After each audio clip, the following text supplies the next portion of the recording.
Hello and welcome everyone and welcome to the next session of direct taxation. तो भाई मैं ये assume कर रहा हूं कि आप लोगों ने फर्स्ट चैप्टर बहुत अच्छे से प्रिपेयर कर लिया होगा, पूरा चैप्टर ढंग से पढ़ा होगा, आपको कॉन्सेप्ट सारे के सारे समझ में आए होंगे। क्योंकि देखो भाई, बहुत सीधी सी बात है, आगे बढ़ने से पहले अगर तुमने बेसिक कॉन्सेप्ट्स को ढंग से नहीं समझा, अगर कोई भी बेसिक कॉन्सेप्ट को समझने में तुमने कोई गड़बड़ी करी, असेसी और पर्सन के बीच में अगर तुम्हें डिफरेंस नहीं समझ में आया, असेसमेंट ईयर प्रीवियस ईयर के बीच में अगर तुम्हें डिफरेंस नहीं समझ में आया, तो हम आज का जो चैप्टर शुरू करने जा रहे हैं उसमें तुम्हें होगी बहुत ज्यादा दिक्कत। तो मेरा ये प्रिजम्पशन है कि तुमने फर्स्ट चैप्टर को बहुत अच्छे से कर लिया होगा, पीडीएफ नोट्स से रीड कर लिया होगा प्रॉपरली, अपने नोट्स बना लिए होंगे रजिस्टर में, सारे के सारे जो प्रैक्टिस क्वेश्चन और प्रैक्टिकल क्वेश्चंस हैं वो भी कर लिए होंगे, और तभी तुम अगले चैप्टर पे मूव ऑन करोगे। हाँ जी सर, आप टेंशन मत लीजिए, हमने बेसिक कॉन्सेप्ट्स को बहुत अच्छे से कर लिया है। Very very good. तो भाई आज हम लोग स्टार्ट करने जा रहे हैं अपना chapter number 2 and one of the least important chapters of our syllabus, but still the most important chapter of our syllabus। मैंने लीस्ट इंपॉर्टेंट क्यों बोला? लीस्ट इंपॉर्टेंट इसलिए बोला मैंने क्योंकि भाई एग्जामिनेशन पॉइंट ऑफ व्यू से मैक्सिमम 5 नंबर या 6 नंबर का क्वेश्चन इस वाले चैप्टर में से पूछा जाता है, इससे ज्यादा इंपॉर्टेंस इस वाले चैप्टर की नहीं है। लेकिन from a practical understanding stand point यही वो चैप्टर है जो आपका बेसिक स्ट्रांग बनाएगा, जो कि आपका प्लेटफॉर्म स्ट्रांग बनाएगा, ताकि आप आगे के कंसेप्ट बहुत ज़्यादा अच्छे से समझ पाओ। तो अगर तुमने ये कॉन्सेप्ट ठीक से नहीं समझा तो भाई पूरा का पूरा इनकम टैक्स तुम्हें समझ में नहीं आया, ऐसा बात हो जाएगा। So this forms the basic of income tax. Today we are going to start chapter number 2, which is the residential status, and unless and until you understand the concept of residential status, you will not be able to understand the tax as a whole. तो direct tax को समझने के लिए residential concept, residential status का concept समझना sine qua non है। sine qua non means undisputably required है। तो आपको आज स्टार्ट करना है chapter number 2 which is the residential status. Sir आप ना बड़ी बड़ी बातें कर रहे हो, आप इतना बढ़ा चढ़ा के बोल रहे हो, ये चैप्टर बिल्कुल बेसिक है, ये चैप्टर ये है वो है। सर बताओ कि इस चैप्टर में इतना ज्यादा खास क्या है? क्यों इतना ज्यादा इंपॉर्टेंट है भाई ये वाला चैप्टर? ये चैप्टर की इतनी ज्यादा अहमियत क्यों है टैक्स में? क्यों सर आप इतना ज्यादा इसको बढ़ा चढ़ा के बोल रहे हो? भाई बहुत सिंपल सी बात है, आपने अपने पिछले वाले चैप्टर में कुछ पर्सन्स के नाम पढ़े थे। ये हैं भाई उन पर्सन्स के नाम, individual, HUF, firm, AOP, BOI, company, any other person. ये हैं वो पर्सन जिस पे कि इनकम टैक्स अप्लाई हो सकता है, जिसको की टैक्स देने की रिक्वायरमेंट, लायबिलिटी आ सकती है। ये हैं उन पर्सन्स के नाम, ये हमने अपने लास्ट चैप्टर में पढ़ा था। लेकिन अब सवाल ये उठता है, क्या इस धरती पे जितने भी इंडिविजुअल हैं सबके पीछे इनकम टैक्स डिपार्टमेंट भाग सकता है टैक्स कलेक्ट करने के लिए? और गवर्नमेंट ऑफ इंडिया के इनकम टैक्स की बात कर रहा हूं भाई मैं यूएस के इनकम टैक्स डिपार्टमेंट की बात नहीं कर रहा, मैं यूके के इनकम टैक्स डिपार्टमेंट की बात नहीं कर रहा, मैं सिंगापुर के इनकम टैक्स की बात नहीं कर रहा। मैं किसकी बात कर रहा हूं? मैं बात कर रहा हूं इंडिविजुअल, जो इंडियन इंडिविजुअल हैं जो इनकम टैक्स पे करेंगे, वो उनको किसको इनकम टैक्स पे करना है? Of course government of India को पे करना है। लेकिन क्या गवर्नमेंट ऑफ इंडिया यूएस के इंडिविजुअल्स के पीछे भी भाग सकती है? क्या गवर्नमेंट ऑफ इंडिया HUF जो यूएस में बनी है, यूएस में तो खैर HUF बनी नहीं सकती क्योंकि वहां हिंदू मुस्लिम का कंसेप्ट नहीं है, बट क्या Indian income tax law company जो यूएस में बनी है उसके पीछे भी भाग सकती है टैक्स रिकवर करने के लिए? तो हम आज के इस चैप्टर में ये समझेंगे कि ठीक है, इंडिविजुअल पे इनकम टैक्स एक्ट अप्लाई करता है, लेकिन कौन से इंडिविजुअल पे? क्या सारे इंडिविजुअल पे जो अर्थ पे एग्जिस्ट करते हैं? क्या अगर मार्स पे हमने एलियंस को पकड़ लिया और उन एलियंस ने इनकम जनरेशन का अपना सबूत दे दिया, तो क्या Indian income tax authority aliens से भी इनकम टैक्स रिकवर करने मार्स जा सकती है, जुपिटर जा सकती है, और क्या दूसरे ग्रहों पे भी इनकम टैक्स रिकवर करने क्या इंडियन इनकम टैक्स अथॉरिटी जा सकती है? क्योंकि भाई हैं तो वो भी इंडिविजुअल। आपने मूवी देखी होगी क्रिश, उसमें जादू होता है, जादू। अब सपोज अगर जादू इनकम कमा रहा है तो क्या इनकम टैक्स डिपार्टमेंट, हमारी जो फाइनेंस मिनिस्टर हैं, क्या वो ये कह सकती हैं कि भाई मैं जादू से इनकम टैक्स रिकवर करने मार्स जा रही हूं और मार्स में भी जो इनकम जनरेट होगी, जो इनकम अर्न करेगी, उस पे भी भाई इंडिया में टैक्स पे करो? जादू हो चाहे कोई भी हो, हमें इंडिया में इनकम टैक्स चाहिए, चाहे वो इनकम कहीं भी कमाई गई हो। क्या हर एक इंडिविजुअल जो इस धरती पे एग्जिस्ट करता है, सब पे इंडियन इनकम टैक्स पे करने की लायबिलिटी है या नहीं है? आंसर इसका हमें कौन देगा? हमें देगा ये वाला चैप्टर जिसका नाम है रेजिडेंशियल स्टेटस। रेजिडेंशियल स्टेटस हमको बताएगा कि भाई कौन कौन से वो इंडिविजुअल हैं, out of all the individual which exist in the entire world, उनमें से कौन कौन से वो चुनिंदा इंडिविजुअल हैं जिन पे इनकम टैक्स डिपार्टमेंट जिनका गिरबान पकड़ सकता है और टैक्स देने पे मजबूर कर सकता है। वो कौन कौन सी कंपनीज हैं पूरे के पूरे वर्ल्ड में जिन पे इंडियन इनकम टैक्स अथॉरिटीज गिरबान पकड़ सकती हैं और इनकम टैक्स पे करने के लिए मजबूर कर सकती हैं। इतना तो आप मेरी बातों से समझ ही गए होंगे भाई कि जितने भी वर्ल्ड में इंडिविजुअल्स हैं सब पे अधिकार नहीं रखता इनकम टैक्स डिपार्टमेंट इंडिया वाला कि वो टैक्स रिकवर करे। जितनी भी कंपनीज वर्ल्ड में हैं सब पे अधिकार नहीं रखता Indian income tax department tax recover करने के लिए। जितनी भी फर्म एओपी बीओआई हैं पूरे के पूरे वर्ल्ड में सब पे अधिकार नहीं रखता Indian income tax department tax recover करने। अरे उनकी गवर्नमेंट भी तो अधिकार रखेगी। अगर सारा टैक्स तुम ही ले लोगे, अगर इंडियन गवर्नमेंट सारा टैक्स ले लेगी तो यूएस गवर्नमेंट अपने खर्चे कहां से निकालेगी? बताना जरा। नेचुरल सी बात है, you need to have jurisdiction over a person to recover tax from him। jurisdiction का मतलब होता है अथॉरिटी। तो भाई जैसे आपके पेरेंट्स हैं, आपके पेरेंट्स आपको डांट सकते हैं, मार सकते हैं, पीट सकते हैं, आपने कोई गलत हरकत करी आपको सुना सकते हैं, आपको घर से बाहर निकाल सकते हैं, कोई भी कड़ी से कड़ी आपको सजा दे सकते हैं। लेकिन क्या आपके पेरेंट्स पड़ोसी के घर में जाके पड़ोसी के बच्चे को डांट सकते हैं, मार सकते हैं, क्या उसको सीख दे सकते हैं? आंसर इज नो, क्योंकि आपके पेरेंट्स की अथॉरिटी सिर्फ और सिर्फ आप तक है। तो इस चैप्टर में हम पढ़ेंगे हमारी इंडियन गवर्नमेंट की अथॉरिटी किन इंडिविजुअल्स के ऊपर है, किन इंडिविजुअल से हमारी इंडियन गवर्नमेंट टैक्स रिकवर कर सकती है, वो कौन से इंडिविजुअल हैं जो इंडियन इनकम टैक्स अथॉरिटीज के हाथ के बाहर हैं जिन पे Indian income tax authorities tax नहीं रिकवर कर सकती, कौन से वो इंडिविजुअल हैं जिन पे Indian income tax authorities recover कर सकती हैं। हम वो सारी चीजें समझेंगे रेजिडेंशियल स्टेटस पे।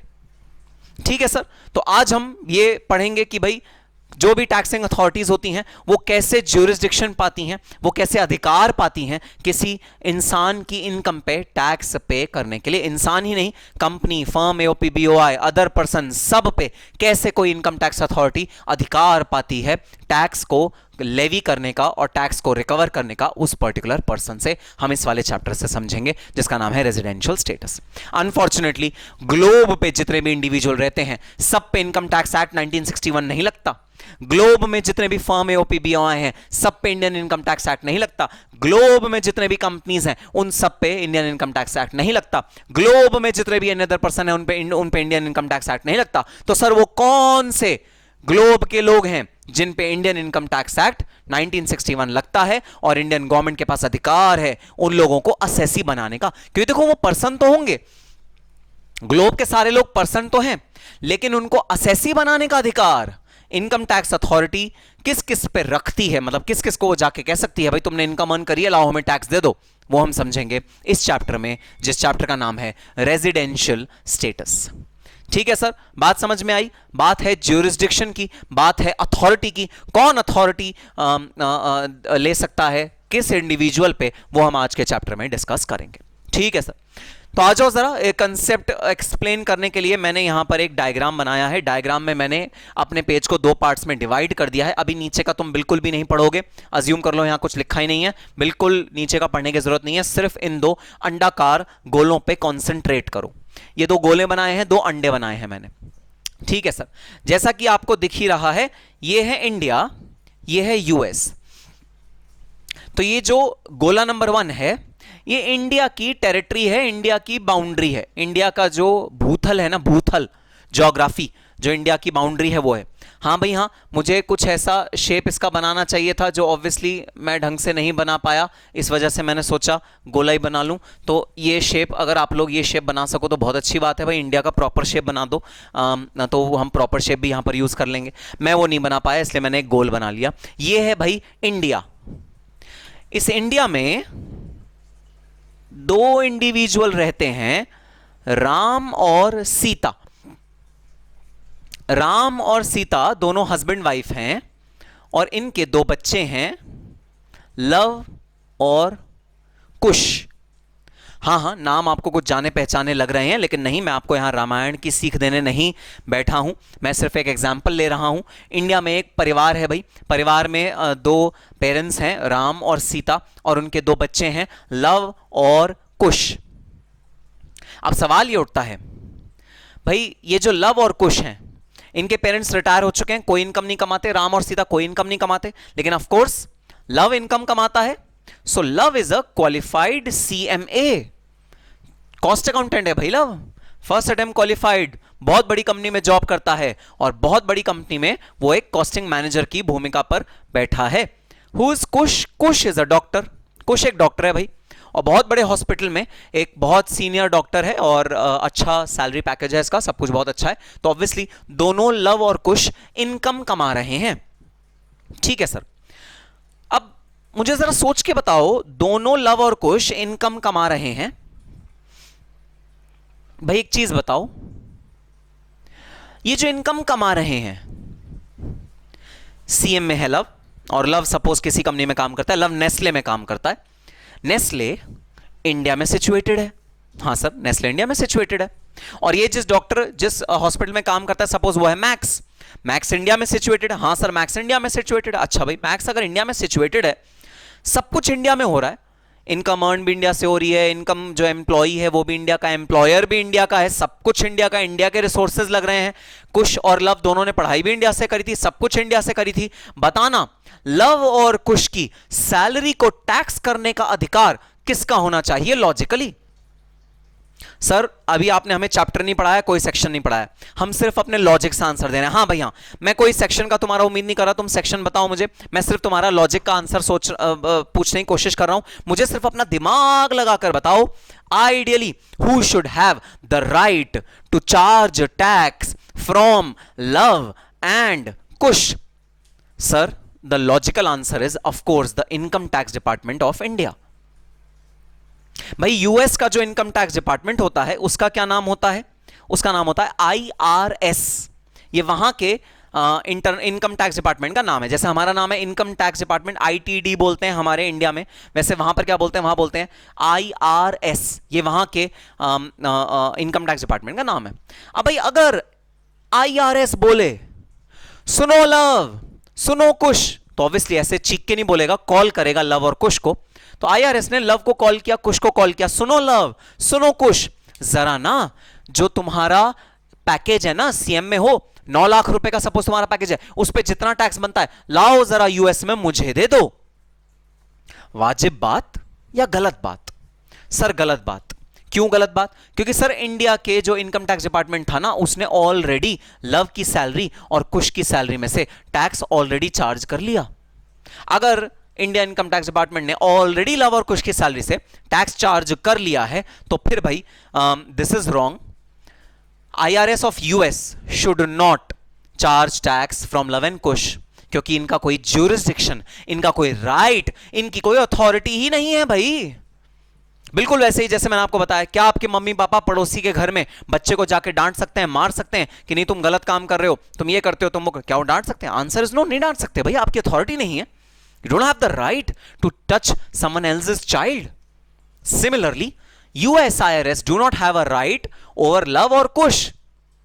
क्योंकि राइट नहीं है तो US IRS of course phone नहीं कर सकता लव को, फोन नहीं कर सकता कुश को, उनसे टैक्स की डिमांड नहीं कर सकता US IRS, of course. ठीक है सर, इतनी बात तो समझ में आई कि US IRS does not have any right over love और कुश। तो जो लव और कुश टैक्स पे करेंगे, किसको पे करेंगे? सिर्फ और सिर्फ इंडियन इनकम टैक्स अथॉरिटी को पे करेंगे भाई। जो इंडिया का रेवेन्यू डिपार्टमेंट है, जो इंडिया का इनकम टैक्स डिपार्टमेंट है, उससे टैक्स पे होगा लव और कुश दोनों की सैलरी पे टैक्स पे होगा इंडियन इनकम टैक्स अथॉरिटी से। पक्का सर, डन, बात समझ में आ गई। अब सुनना जरा आगे की बात। लव को एक बहुत बढ़िया ऑफर आया। यूएस में एक कंपनी है, सपोज कंपनी का नाम है रैकेट बेकाइंजर। रैकेट बेकाइंजर एक कंपनी है, यूएस की कंपनी। वहां से लव को कॉल आया, hello mister Luv, how are you doing? Mister Luv ने कहा very very good. Mister Luv, we got your CV from naukri.com. We are looking for a cost accountant for handling our New York operations in US. If we give you a salary package of 18 lakh rupees, are you willing to relocate from India to US? वाह, ये सुन के ना, वो add आता ना Cadbury's का, मन में लड्डू फूटा। लव के मन में एक नहीं दो दो लड्डू फूटे। एक तो सैलरी पैकेज में डबल का इंक्रीज, दूसरी बात यूएस में परमानेंटली जाने का मौका, यूएस में नौकरी मिलने का मौका। मजा आ गया यार, मजा आ गया है तो वाह। लव ने क्या किया? लव ने अपना बोरिया बिस्तर उठाया और 1 अप्रैल 2020 को कहां चला गया? यूएस चला गया, परमानेंटली रिलोकेट हो गया। अब जो लव को सैलरी मिलती थी एज अ सीएम में, वो कहां से मिलती थी? रैकेट बेकाइंजर से मिलती थी। यूएस में जो इनका कंपनी का ब्रांच था, वहां से मिलता था। किसको पैसा? लव को पैसा वहां से मिलना शुरू हो गया। Love was very very happy. पूरे साल लव कहां रहा? यूएस में रहा 2021 तक। सपोज 2020 से 2021 तक लव कहां रहा? लव यूएस में रहा। लव ने कहा वाह, लाइफ सेट हो गई, मजा आ गया। राम और सीता दोनों बहुत ज्यादा हैप्पी, क्योंकि obviously if you get good jobs outside the country, then parents are naturally bound to get happy, because standard of living वहां पर ज्यादा, सैलरी पैकेज ज्यादा, इंफ्रास्ट्रक्चर अच्छा, बहुत सारी बेनिफिट्स मिलते हैं जो बाहर जाने पे मिलते हैं। राम सीता बड़े हैप्पी, लव उससे भी ज्यादा हैप्पी। लव बाहर सेटल हो गया परमानेंटली। अब जैसे ही ये प्रीवियस ईयर खत्म हुआ, ये भाई प्रीवियस ईयर की बात है, इसके बाद असेसमेंट ईयर शुरू हुआ। बताना असेसमेंट ईयर कौन सा शुरू हुआ? 2021-22 असेसमेंट ईयर शुरू हुआ। किस प्रीवियस ईयर के लिए? 20-21 प्रीवियस ईयर के लिए। जैसे ही असेसमेंट ईयर शुरू हुआ, वैसे ही भाई इंडियन इनकम टैक्स अथॉरिटीज ने लव को किया call, hello mister Luv, how are you doing? Luv ने कहा I am very very good. तो इंडियन इनकम टैक्स अथॉरिटीज ने कहा oh mister Luv, you remember you used to pay tax in our country. जब तुम थे ना यहां, तो तुम टैक्स पे करते थे। हां बिल्कुल मैं करता था, बस तो इस साल भी टैक्स पे कर दो हमें। अब की बार लव ने बोला हां बट सर, मैं तो ना पिछले साल यूएस रिलोकेट हो गया था, और अभी जब आपका फोन आया ना, उससे 5 मिनट पहले आईआरएस वालों का भी मेरे पास फोन आ गया था। कह रहे सुनो लव, जब तक तुम इंडिया में रह रहे थे, तब तक तुम इंडिया गवर्नमेंट को टैक्स पे कर रहे थे। अब तुम आ गए हो यूएस, तो अब तुम इंडिया की गवर्नमेंट को टैक्स नहीं पे करोगे, तुम यूएस की गवर्नमेंट को टैक्स पे करोगे। लव हो गया कंफ्यूज। इंडिया की गवर्नमेंट को टैक्स पे करें, यूएस की गवर्नमेंट को टैक्स पे करें, इंडिया को पे करें, यूएस की गवर्नमेंट को टैक्स पे करें।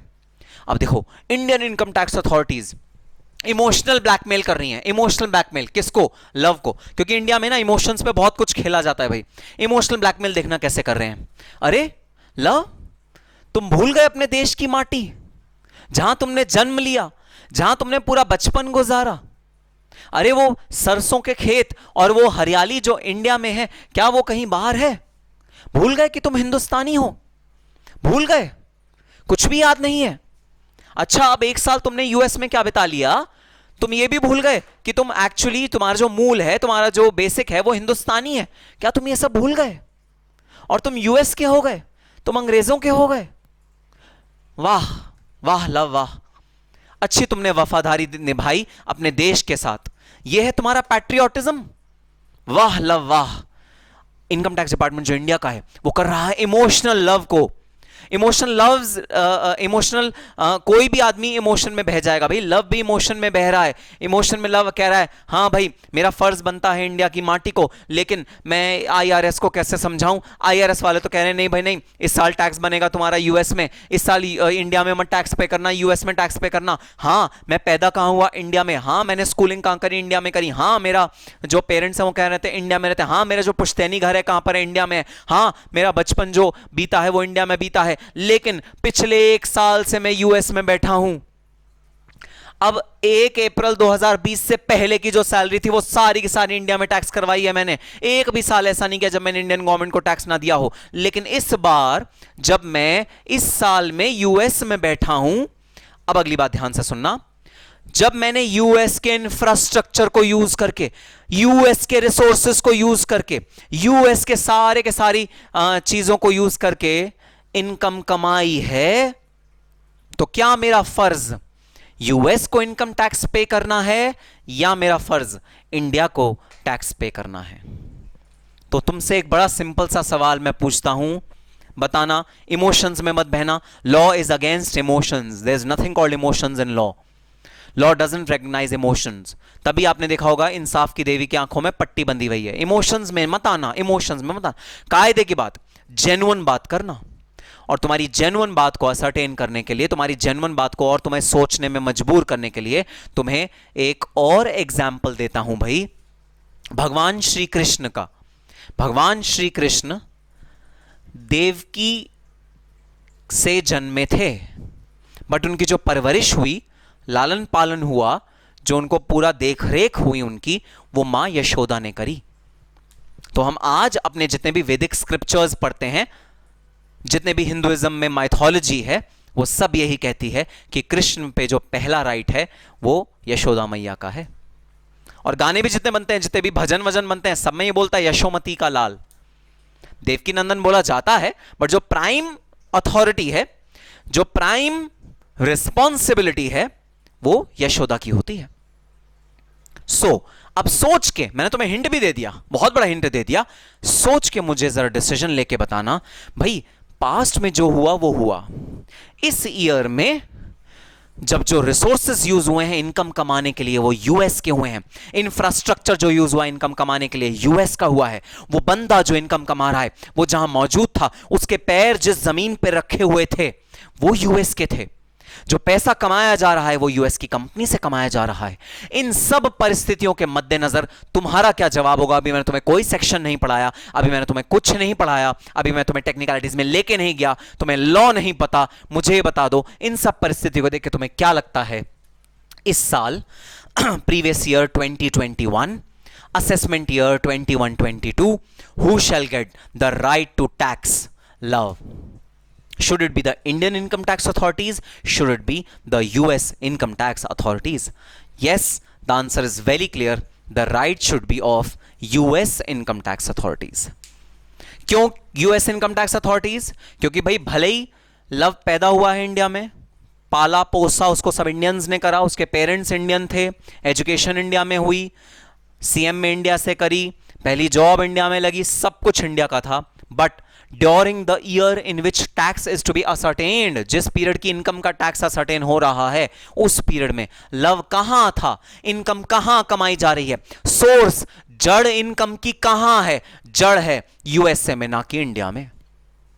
अगर जड़ है यूएसए में ना कि इंडिया में, तो इनकम टैक्स भी कहां होनी चाहिए? यूएसए में, ना कि इंडिया में। So from here I derive the concept of citizen versus resident. तो लव सिटीजन कहां का है, नागरिक कहां का है? नागरिक है इंडिया का। पासपोर्ट कहां का है लव के पास? इंडिया का। वो बॉर्न कहां हुआ? इंडिया में। पेरेंट्स कौन है? इंडियन। सब कुछ इंडिया में है। लेकिन वो रेजिडेंट कहां का है इस ईयर के दौरान? इस ईयर से पहले रेजिडेंट भी इंडिया का था, लेकिन इस ईयर के दौरान रेजिडेंट कहां का है? यूएस का रेजिडेंट है। तो कायदे की बात यह that taxability should follow residency and not citizenship. Tax incidence किसको फॉलो करता है? रेजिडेंसी को फॉलो करता है। आप जहां रहते हो, जहां से इनकम कमाते हो, वहां पर आप टैक्स पे करो, ना कि वहां जहां पैदा हुए हो, जहां की सिटीजनशिप है आपके पास, वहां नहीं। So the Indian income tax act ceases residency not citizenship. हमें कोई फर्क नहीं पड़ता तुम राम सीता के बेटे हो, तुम इंडिया में जन्मे हो, हां तुमने बचपन इंडिया में पाला पोसा है, हमें कोई फर्क नहीं पड़ता। तुम्हें बताओ जिस ईयर की इनकम है उस ईयर में तुम कहां मौजूद थे, इनकम कहां से कमाई, रिसोर्सेज कहां के यूज करे, इंफ्रास्ट्रक्चर कहां का यूज करा, कंपनी जिससे कमाई वो कंपनी कहां की थी, तुम्हारे पैर कहां पर थे जिस समय तुमने इनकम कमाई। US US US US. So US has the right to tax you in that particular year. अब ऐसा हो सकता है मन नहीं लगा लव का, 31 मार्च 2021 मन नहीं लगा लव का, लव ने कहा नहीं नहीं नहीं मेरा भारत महान, मैं वापस भारत जा रहा हूं।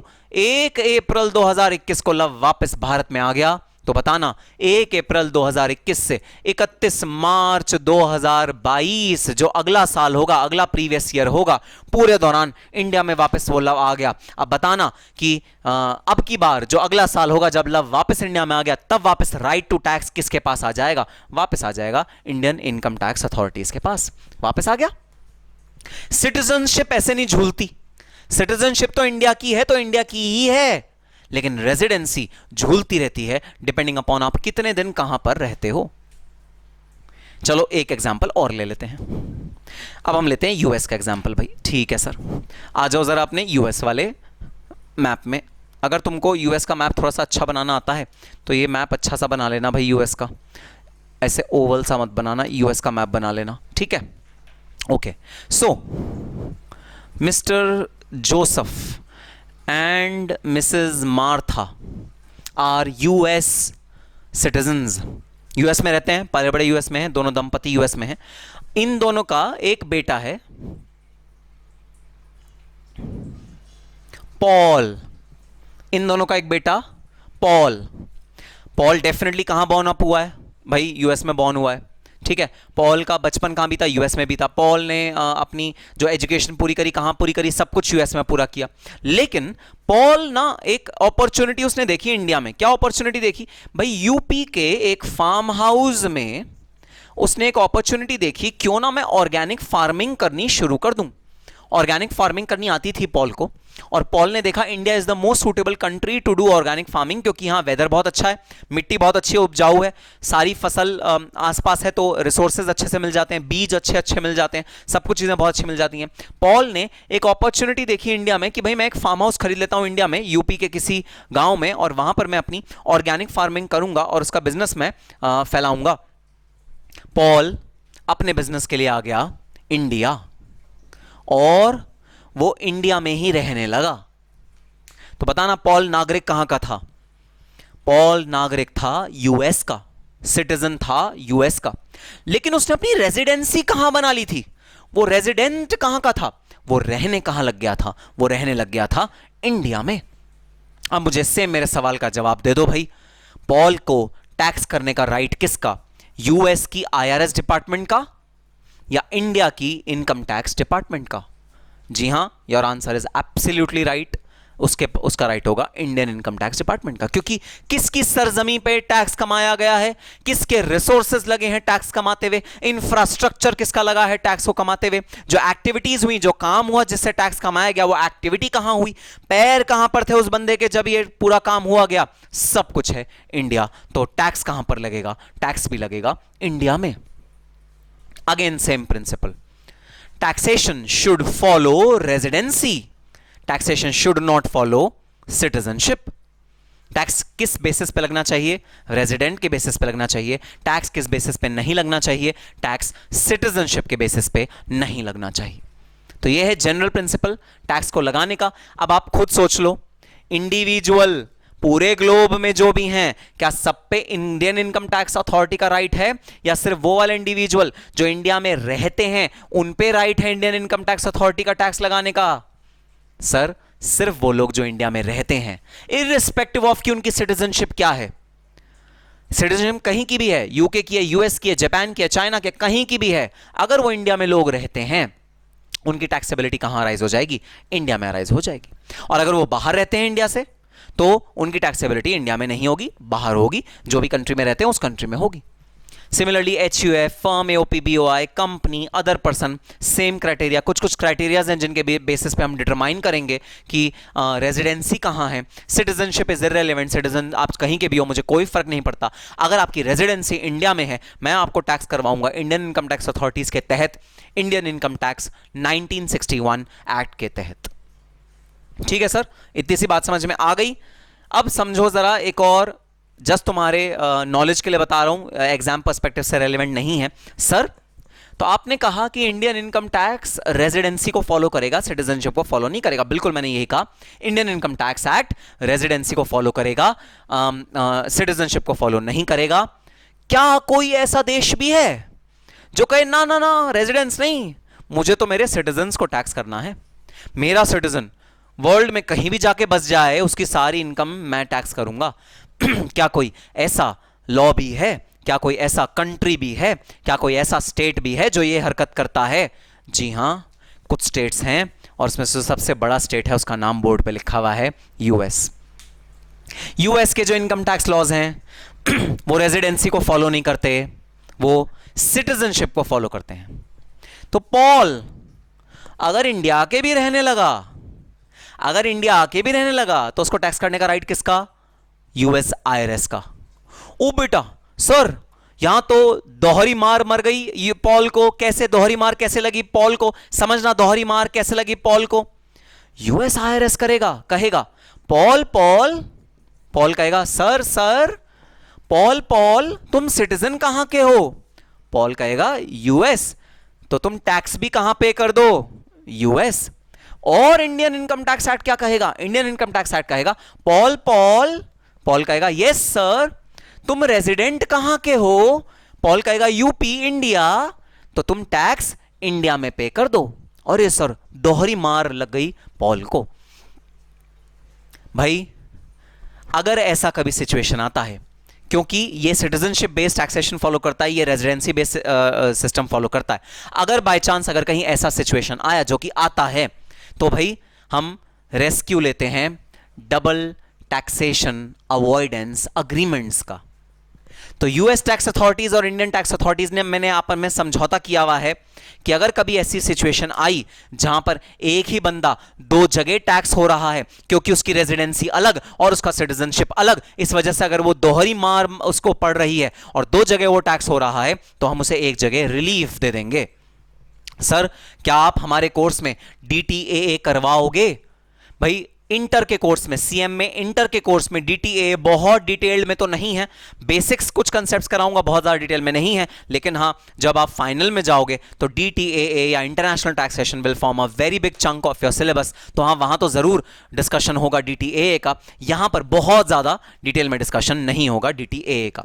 बट मैंने सिर्फ ये पॉइंट इसलिए बताया आपकी नॉलेज के लिए कि ऐसा नहीं है कि सारी countries residency based taxation follow करती हैं, कई कंट्रीज सिटीजनशिप बेस्ड टैक्सेशन भी फॉलो करती हैं, लेकिन जो इंडियन अथॉरिटी है वो हमेशा रेजिडेंसी बेस्ड टैक्स के रूल्स फॉलो करती है, उसका रेजिडेंसी पे ज्यादा फोकस है। लेकिन फ्रॉम असेसमेंट ईयर 2022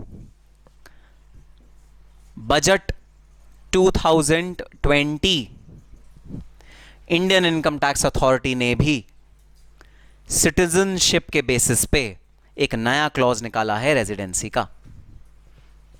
तो लार्जली तो टैक्सेशन जो है वो रेजिडेंसी बेस्ड है, लेकिन एक स्पेशल क्लॉज निकाला गया है, पहली बार निकाला गया है हिंदुस्तान की हिस्ट्री में, यह पहली बार हो रहा है कि सिटीजनशिप के बेसिस पे टैक्सेशन लगेगा।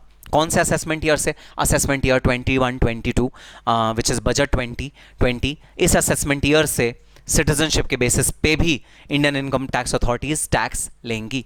तो जी हां, हम पढ़ेंगे कैसे। रेजिडेंसी बेस्ड रूल तो हमारे रेलेवेंट हो गए ही होंगे। सिटीजनशिप अगर आप इंडिया की लेते हो, अगर आप इंडिया के सिटीजन हो, तो उस बेसिस पे भी भाई टैक्सेशन के प्रावधान इंडियन इनकम टैक्स एक्ट ने लाए हैं, पहली बार हम ये भी पढ़ेंगे। लेकिन ब्रॉड कंसेप्ट क्या, अभी भूल जाओ भाई, अभी मैं ज्यादा तुम्हें कॉम्प्लिकेट नहीं करना चाहता, पहली क्लास है, तुम्हें बहुत ज्यादा प्रेशर नहीं देना चाहता, अभी सिर्फ तुम बेसिक चीज याद रखो। इनकम टैक्स किस चीज को फॉलो करता है? इनकम टैक्स रेजिडेंसी को फॉलो करता है, सिटीजनशिप को इनकम टैक्स नहीं फॉलो करता। सिटीजन तुम कहीं के भी हो, हमें कोई फर्क नहीं पड़ता। अगर तुम रेजिडेंट इंडिया के हो, मतलब अगर तुम इंडिया का इंफ्रास्ट्रक्चर यूज कर रहे हो, इंडिया का रिसोर्स यूज कर रहे हो, जो एक्टिविटी तुम कर रहे हो जिससे पैसा कमाया जा रहा है वो इंडिया में हो रही है, तुम्हारा पैसा इंडिया से ही आ रहा है, तुम खुद भी इंडिया में खड़े हो, अगर तुम इंडिया का रेजिडेंस रूल फॉलो करते हो तो तुम टैक्स भी कहां पे करोगे? इंडिया में। हमें फर्क नहीं पड़ता तुम जोसेफ हो, तुम मारिया हो, तुम मार्था हो, या तुम मोहन हो, राम हो, श्याम हो, तुम कौन हो, हमें कोई फर्क नहीं पड़ता। If you are a resident in India you will pay tax in India. If you are a non-resident in India, तुम इंडिया के रेजिडेंट नहीं हो, you will not pay tax in India. हमारा सिंपल सा गोल्डन रूल ये है. So this is how residency follows the jurisdiction. Jurisdiction will be applicable based on residential status. Whatever is your residential status, that will give right to the taxing authority. Taxing authority को right देगा tax levy करने का. This is the concept of residential status under the Indian Income Tax Act 1961. देख लो, अभी भी इतनी सारी राम कहानी मैं तुम्हें बता चुका हूं, लेकिन अभी भी हम सेक्शन पे नहीं गए हैं, अभी हम एग्जैक्ट रूल पे नहीं गए हैं, अभी हम एक्ट पे नहीं गए हैं। जब हम एक्ट पे जाएंगे तब आपको डिटेल में समझ में आएगा कि ये रेजिडेंसी असर्टेन कैसे होती है। अभी मैंने आपको ब्रॉडली बताया है, बहुत मोटे मोटे तरीके से बताया है कि रेजिडेंसी को टैक्सेशन फॉलो करता है। ठीक है सर, बात समझ में आ गई? तो आओ कुछ ब्रॉड मुद्दे देखते हैं भाई। Difference between citizen and resident, दोनों के बीच में डिफरेंस क्या होता है? हाँ, हमें पता लग गया भाई, टैक्स जो फॉलो करता है इंडिया में वो रेजिडेंट को फॉलो करता है। जहां के तुम रेजिडेंट हो गए वहां पर तुम्हें टैक्स देना पड़ेगा। So taxation will be followed by resident. Citizen will not be levied to tax unless and until he becomes the resident of that particular country. Also, citizenship will not largely impact the taxable status. So, citizenship by birth acquire होती है, जब आप जिस देश में born होते हो उस देश की नेचुरल सिटीजनशिप आपको मिलती है, या द प्रोसेस ऑफ नेचुरलाइजेशन, आप नेचुरलाइजेशन के प्रोसेस में उस कंट्री के सिटीजन बन गए। तो फॉर एग्जांपल कई कंट्रीज ये कहती हैं भाई अगर तुम हमारे देश में 5 साल तक रह गए तो हम तुम्हें सिटीजनशिप दे देंगे। या फिर जैसे यूएस में एक भाई रूल हुआ करता था, अगर आप यूएस में मैरिज कर लो, अगर आपका स्पाउस यूएस का है तो आपको नेचुरली एक अधिकार मिल जाता है यूएस की सिटीजनशिप लेने का। अदरवाइज आप यूएस के सिटीजन नहीं हो, आप इंडिया के सिटीजन हो। आप घूमने जाओ वहां पर इंडिया के सिटीजन की तरह, आप यूएस के सिटीजन नहीं कहलाओगे, इंडिया के सिटीजन कहलाओगे। तो या तो बाय बर्थ हो, आप पैदा ही उस कंट्री में हुए हो तो आप वहां के सिटीजन हो गए, या नेचुरलाइजेशन, आपने कोई ऐसा काम किया जिससे आप वहां के सिटीजन बन गए, which is prolonged stay in some other country. तो कई कंट्री कहती हैं 10 साल अगर तुम वहां रह गए तो हम तुम्हें वहां की सिटीजनशिप दे देंगे।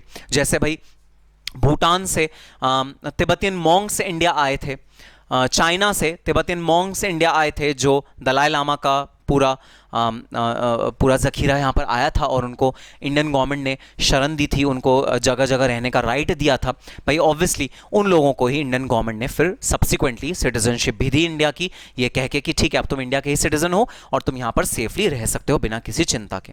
सो या तो आप बॉर्न हो किसी कंट्री में या प्रोसेस ऑफ नेचुरलाइजेशन तो आप सिटीजन बन जाते हो। अच्छा, रेजिडेंट बनने के लिए क्या चाहिए? ना बर्थ चाहिए, ना शादी करने की जरूरत है वहाँ के स्पाउस से, ना वहाँ बहुत लंबे समय तक रहने की जरूरत है। भाई कुछ पीरियड आप वहां स्पेंड कर दो, एक ईयर में, एक पूरे साल में कुछ पीरियड वहां स्पेंड कर दो, कुछ महीने वहां पर स्पेंड कर दो, आप वहां के रेजिडेंट बन जाओगे। पासपोर्ट लेने का राइट होता है सिटीजन का, रेजिडेंट का पासपोर्ट लेने का राइट नहीं होता। अगर आप कुछ महीने बाहर के देश में रह के आओ, इसका मतलब ये नहीं है आप वहां का पासपोर्ट होल्ड कर सकते हो, क्योंकि पासपोर्ट सिर्फ सिटीजन को मिलता है, रेजिडेंट को नहीं। रेजिडेंट मतलब टेम्पररी रह के आ जाना, 6 महीना, साल, 2 साल आप रह के टेम्पररी आ गए, उसे कहते हैं रेजिडेंट। और सिटीजन कहते हैं नहीं, आप वहीं बसने गए हो, आप बसना चाहते हो वहां पर, उसे कहते हैं citizen. Same for all the years, तो सारे सालों का सेम रहता है भाई सिटीजनशिप, बहुत मुश्किल से चेंज होता है सिटीजनशिप, प्रोलॉन्ग्ड स्टे में चेंज होता है, शादी करने पे चेंज होता है, तो इस तरह से चेंज होता है। अच्छा, एक और तरीका है सिटीजनशिप चेंज करने का, बड़ा मस्त तरीका है, मैंने कई लोगों को ये करते हुए देखा है। If your son and daughter is born in a different country, then that son or daughter will become a citizen of that country by birth, और पेरेंट्स को फिर वहां पर नेचुरलाइजेशन के प्रोसेस में सिटीजनशिप मिल जाती है। तो भाई मैंने ऐसा वाकई देखा है, अपनी रियल लाइफ में देखा है कि लोग जब, जैसे एक वुमेन प्रेग्नेंट है, वो अपने 5th मंथ या 6th मंथ ऑफ प्रेगनेंसी जब तक ट्रैवल करना सेफ होता है, उस मंथ में वो सपोज चली गई न्यूजीलैंड, और वो बाय बर्थ तक, जब तक बेबी बॉर्न होता है तब तक वो न्यूजीलैंड में ही रही वो पर्सन, ताकि वो जो पर्सन बॉर्न हो, जो उनका बेबी बॉर्न हो, उसको न्यूजीलैंड की सिटीजनशिप नेचुरली मिल जाए, और फिर पेरेंट्स सब्सिक्वेंटली उस देश में शिफ्ट हो जाएंगे ये बोल के कि हमारा बेटा वहाँ का सिटीजन है, और धीरे धीरे करके पेरेंट्स को भी सिटीजनशिप मिल जाएगी। तो भाई बहुत सारे धांधलेबाजियां, बहुत सारे कॉम्प्लिकेशंस हैं सिटीजनशिप पे। आपने पढ़ा होगा बहुत सारे लोग फ्रॉड भी करते हैं सिटीजनशिप की, हम यूएस के सिटीजनशिप तुम्हें दिला देंगे, लाओ इतने लाख रुपए हमें दे दो, ये वो बहुत सारे फ्रॉड भी आते हैं। तो जी हाँ, वो सब होता है citizenship. It remain same for all the years, may change from year two year. Residency year two year में चेंज हो जाती है। हो सकता है एक साल आप इंडिया के हो, फिर अगले साल यूएस के हो, फिर अगले साल चाइना के हो, और ऐसा भी हो सकता है एक ही अकाउंटिंग पीरियड के दौरान आप दोनों कंट्रीज के रेजिडेंट हो। ऐसा भी हो सकता है एक साल में आप इंडिया के भी रेजिडेंट हो और यूएस के भी रेजिडेंट हो, ऐसा भी हो सकता है। तो आपने कुछ महीने इंडिया में बिताए, आप इंडिया के रेजिडेंट बन गए, कुछ महीने यूएस में बिताए, आप यूएस के रेजिडेंट बन गए। तो रेजिडेंसी तो गवर्नमेंट चाहती है बनो बनो हमारे रेजिडेंट, ताकि हमें टैक्सिंग राइट मिले, जबकि सिटीजनशिप कोई गवर्नमेंट नहीं चाहती, क्योंकि वो आबादी अपनी बढ़ाना नहीं चाहती। तो सिटीजनशिप गवर्नमेंट नहीं चाहती बहुत ज्यादा देना, जबकि रेजिडेंसी तो बांटना चाहती है। अरे सब पूरा वर्ल्ड हमारा रेजिडेंट बन जाए भाई, हमको टैक्सिंग राइट मिल जाएगा पूरे वर्ल्ड के इंडिविजुअल से, और क्या चाहिए जिंदगी में, लाइफ बन जाएगी अगर पूरे वर्ल्ड की टैक्सेशन राइट हमारे पास आ जाए। तो रेजिडेंसी गवर्नमेंट चाहती है कि आप बनो हमारे रेजिडेंट, और सिटीजनशिप गवर्नमेंट्स नहीं चाहती कि सिटीजनशिप बढ़े, ताकि पॉपुलेशन आउटबर्स्ट ना हो जाए, कहीं बहुत ज्यादा पॉपुलेशन ना हो जाए और रिसोर्सेज पे प्रेशर ना पड़ जाए। इसलिए सिटीजनशिप को हमेशा गवर्नमेंट अवे करने की कोशिश करेगी। वोटिंग राइट मिलता है सिटीजन को, रेजिडेंट को वोटिंग राइट नहीं मिलता, सिटीजन को वोटिंग राइट मिलता है। No visa required to enter, तो आपको कंट्री, अगर आप जिस कंट्री के सिटीजन हो वहां पर आपको वीजा नहीं चाहिए एंटर करने के लिए, जबकि आप जिस कंट्री के रेजिडेंट हो वहां पर आपको वीजा चाहिए। भाई रेजिडेंट हो, कुछ महीने रहे हो, तो आप वर्क परमिट पे गए होंगे या वेकेशन परमिट पे गए होंगे, तो आपको वहां पर वीजा चाहिए। हर बार एंट्री एग्जिट करने के लिए वीजा रिक्वायरमेंट होती है फॉर अ रेजिडेंट। तो ये है difference between citizenship and residency. और टैक्स हमारा किस चीज को फॉलो करेगा, टैक्स हमारा फॉलो करेगा भाई रेजिडेंसी को। जिस कंट्री के आप रेजिडेंट हो उस कंट्री में आपको टैक्स पे करना है। Citizenship is immaterial, however there are certain countries जो रेजिडेंसी को नहीं मानती, जो सिटीजनशिप को मान्यता देती हैं, US being one of them, जो कहती हैं भाई हम रेजिडेंसी के कंसेप्ट को इतनी मान्यता नहीं देंगे, हम सिटीजनशिप के कंसेप्ट को ज़्यादा मान्यता देंगे। वो लोग सिटीजनशिप को भी टैक्सेशन के पर्व्यू में लाती हैं। बट हमारे पर्सपेक्टिव से, इंडियन इनकम टैक्स के पर्सपेक्टिव से, इनकम टैक्स एक्ट 1961 के पर्सपेक्टिव से, भूल जाओ सिटीजनशिप का कंसेप्ट, हमारे को कोई रेलिवेंट नहीं है सिटीजनशिप का कंसेप्ट, हमारे को रेलिवेंट है रेजिडेंसी का कंसेप्ट। लेकिन हाँ, मैंने आपको चुपके से एक बात बताई जो अगले चैप्टर्स में मैं एलैबोरेट करूंगा। एक क्लॉज चुपके से इंसर्ट कर दिया है इनकम टैक्स अथॉरिटीज ने, जहां पर सिटीजन को भी टैक्सिंग राइट, सिटीजन का भी टैक्सिंग राइट इंडियन अथॉरिटीज ने ले लिया है, जो हम सब्सिक्वेंटली पढ़ेंगे। बट बहुत छोटा सा है, बहुत माइनर सा है, तो बहुत बड़ा इंपैक्ट नहीं डाल रहा। अल्टीमेटली हम रहते तो भाई रेजिडेंस वाली कैटेगरी में ही हैं, जहां पर टैक्सेशन हम रेजिडेंट के बेसिस पे ही डिसाइड करेंगे। अब सर डिसाइड कैसे होगा रेजिडेंसी?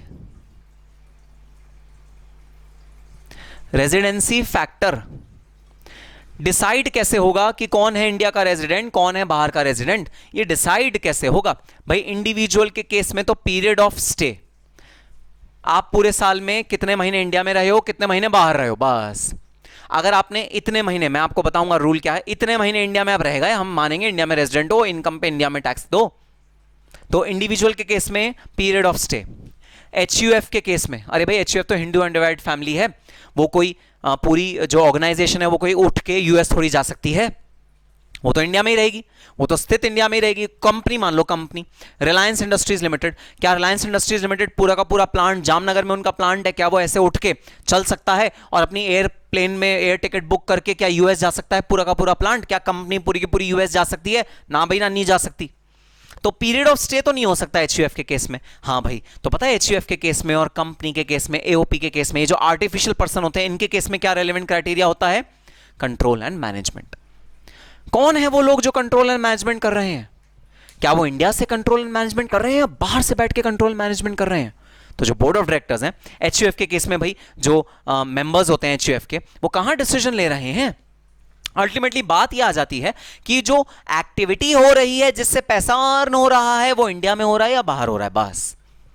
मैन्युफैक्चरिंग कहां हो रही है, बोर्ड ऑफ डायरेक्टर्स कहां बैठ के मीटिंग करते हैं, शेयर होल्डर्स की मीटिंग कहां कन्वीन होती है, ये रेलेवेंट फैक्टर्स होते हैं रेजिडेंसी डिसाइड करने के आर्टिफिशियल पर्सन के केस में। क्योंकि आर्टिफिशियल पर्सन उठ के एयर टिकट बुक करके बाहर नहीं जा सकता, इसलिए आर्टिफिशियल पर्सन अपने कंट्रोल एंड मैनेजमेंट के बेसिस पर ही अपना रेजिडेंशियल स्टेटस डिसाइड करता है। तो कंट्रोल एंड मैनेजमेंट एचयूएफ का कहां है, उसके बेसिस पे हम डिसाइड करेंगे कि एचयूएफ की रेजिडेंसी इंडिया में है या बाहर है। प्लस एक और एडिशनल क्राइटेरिया होता है भाई एचयूएफ के केस में, क्योंकि एचयूएफ के केस में कर्ता इज द मेन पर्सन जिसका होल्ड है, कर्ता is the main family member, जो सबसे इंपॉर्टेंट फैमिली मेंबर है, जो सबसे मेन, जो दादाजी होते हैं, बड़े फैमिली के मेंबर होते हैं, जो डिसीजन लेने का सबसे बड़ा अधिकार रखते हैं, जिनका डिसीजन पूरी फैमिली को मानना ही मानना पड़ता है, उनका पीरियड ऑफ स्टे भी हम देखेंगे। तो दोनों चीजें देखेंगे, कंट्रोल मैनेजमेंट भी देखेंगे और जो कर्ता होगा उसका पीरियड ऑफ स्टे भी देखेंगे, क्योंकि यहां ये इंपॉर्टेंट बंदा इन्वॉल्व है। Next, firm, partnership firm, AOP, BOI, इसमें क्या देखेंगे भाई, again control and management of affairs.